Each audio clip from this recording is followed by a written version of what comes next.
why it's imperative that you set up a board of advisors and a financial committee if you come into wealth.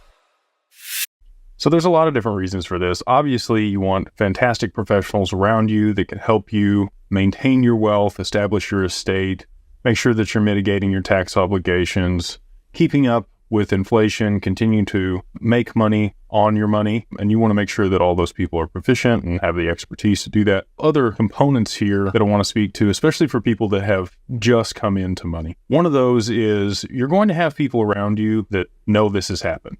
It's likely that you've probably discussed some of your investments, or if you're selling your business, there's a lot of ways that you might come into a significant amount of wealth. And when that event happens, there's likely going to be people that come out of the woodwork asking for things with their hand out. And one of the ways that you can mitigate some of the animosity that might happen when you tell those people no is to make sure that you've established a financial committee and board of advisors. So then when people come and ask you for capital for whatever reason, maybe they're starting a business, maybe they have an investment, maybe they just want a handout, you can explain to them that you have this council that you've established that helps you make sure that you're making good investment decisions with your capital, and that you would love it if they would just present their business plan or the opportunity to you. Maybe you have an email address that you can have them send things to, and then the board can review those things as along with the financial committee.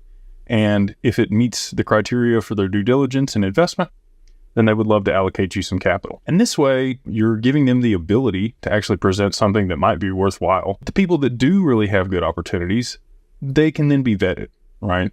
And then it's not you poo-pooing their idea or whatever it is. You have real professionals that are doing due diligence on deals and making sure that you're going to be able to allocate capital in a meaningful way that's going to generate a return for you and your family.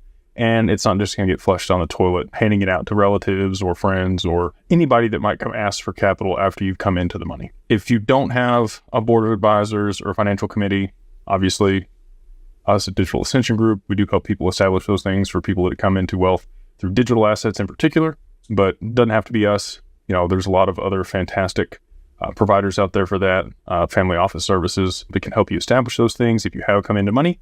And that way you can mitigate those potential bad feelings that other people might have for you when you tell them no.